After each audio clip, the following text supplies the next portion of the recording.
প্রিয় বন্ধুরা, আজকে আমরা আসলাম উত্তর সাকারিকাঠি শ্রী শ্রী নির্মলচাঁদ ঠাকুর সেবা সংঘ সেবাশ্রম, জানখালি বাজার সংলগ্ন তুষখালী ইউনিয়ন। 2024 সাল দুর্গাপূজা উপলক্ষে প্রতিমার কাজ চলছে, নূতন প্রতিমা তৈরি হচ্ছে। আপনারা সবাই দেখুন এবং শেয়ার করে অন্যকেও দেখার সুযোগ করে দিন। আমাদের এখানে যে গুণরাজ কাজ করছেন, আমাদের স্থানীয় এই গুণরাজ, সুনামধন্য একজন গুণরাজ, তার নাম সুজন কুমার সমদ্দার। আমাদের যে গুরুদেব শ্রী শ্রী নির্মলচাঁদ ঠাকুর, তারই একজন শিষ্য সেই, এবং নির্মলচাঁদ ঠাকুর নিজেই একে এখানে গুণরাজ হিসাবে কাজ করার জন্য অনুমতি দিয়েছেন, তাই কাজ করতেছেন। এখানে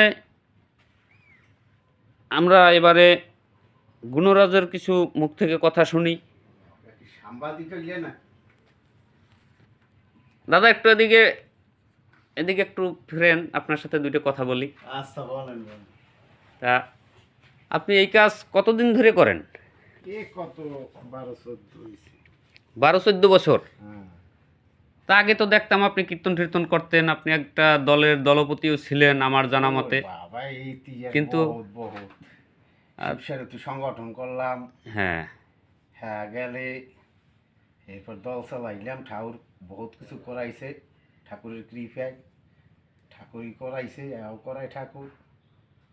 এখন 10-12 বছর হয়েছে। মানে এর আগে তো ঠাকুর বাড়ি থাকতাম। হ্যাঁ হ্যাঁ, ঠাকুর বাড়ি থাকতেন, তাও আমরা মোটামুটি জানি। কিন্তু এই কাজ কিভাবে শিখলেন? এই দেখতে দেখতে ছোটবেলা হইতে এগুলো করতাম, তারপরে গুরু তো থাই নাকি? না, গুরু তো অবশ্যই যে কোনো কাজের দরকার হয় না।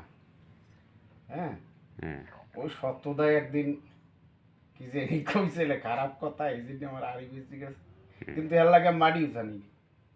তারপরে সেই হিসাবে হে গুরু হয় নাকি? হ্যাঁ হ্যাঁ, হে খারাপ কথা কইছে দেখে তো এত দূর আমি অবশ্যই অবশ্যই। সেই আপনার এই কাজের নির্মল ঠাকুরের তো কৃপা আছে। হ্যাঁ হ্যাঁ, তা সত্যদায় আপনার এই কাজের এক ধরনের গুরু হিসেবেই তাকে মানা যায়।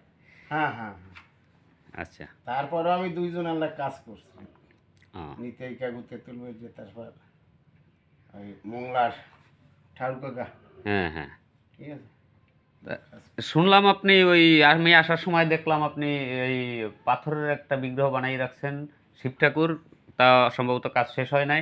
এই ঠাকুরের কৃপা থাকলে এখানে সবই পাথরের হওয়ার ইচ্ছা ছেলে। এখন ঠাকুর করতে পারি। এই পাথরের কাজ কি আপনি বাইরেও করেন? হ্যাঁ হ্যাঁ, আচ্ছা, বহু জায়গায় করছি। আচ্ছা প্রিয় দর্শক, আমি পাথরের বিগ্রহটা আপনাদের দেখাবো, একটু অপেক্ষা করেন। আমি গুণরাজের সাথে কিছু কথা বলি, আপনারাও শুনুন। তা আপনার এই যে এই কাজের বয়স 12-14 বছর, আপনি এর সাথে 2-3 জনের সাথে কাজও করছেন বললেন, কিন্তু মূলত আপনার এই প্রতিমা পাথরের বিগ্রহ করতে কীরকম কী খরচ পড়ে, বা এই যে মাটি দিয়ে তৈরি করতেছেন সৃজনালী প্রতিমা, এতে কীরকম কী খরচ পড়ে? খরচ তো তেমন একটা না, কিন্তু ঠাকুরের কৃপায় অন্তত আমার তো কিছু দিতে হইবে নাকি? হ্যাঁ, তা তো অবশ্যই। নাইলে তো হয় না। আমি ঠাকুর করি, এইটাই হইলে আমার বড় লাভ। আচ্ছা, এই লাভ সনাতন ধর্মে থাকে না না, এটাই ঠিক। এইটাই অনেক, এইটাই ঈশ্বরের কাছে অনেক হাজার প্রণাম। আচ্ছা, আমি এবার একটু ওই পাথরের বিগ্রহ ওখানে একটু দেখি। এখন আপনি কি করেন? না, তেমন কিছু করি না, একটু ভিডিও করে স্মৃতিটা রাখতেছি। ওরে ঠাকুর, যে আমাদের অঞ্চলে এরকম একজন সুন্দর গুণরাজ আছে, বা মানুষ তো চিরদিন চিরস্থায়ী কেউ না। তা হয়তো দেখা যায় আপনি আমি কেউ পৃথিবীতে বাঁচতে থাকবো না, তা বাঁচতে না থাকা অবস্থায়ও যেন আমরা দেখতে পারি যে এই লোকটা আমাদের মধ্যে এরকম ছিল। প্রিয় দর্শক, এই হলো আমাদের গুণরাজ সুজন সমদ্দারের নিজের হাতের তৈরি পাথরের বিগ্রহ। হয়তো এখনও কাজ শেষ হয় নাই, কাজ চলতেছে। যদি আপনাদের কারো প্রয়োজন হয় কোনো মন্দিরে পাথরের বিগ্রহ বসাবেন, তার সাথে যোগাযোগ করতে পারেন।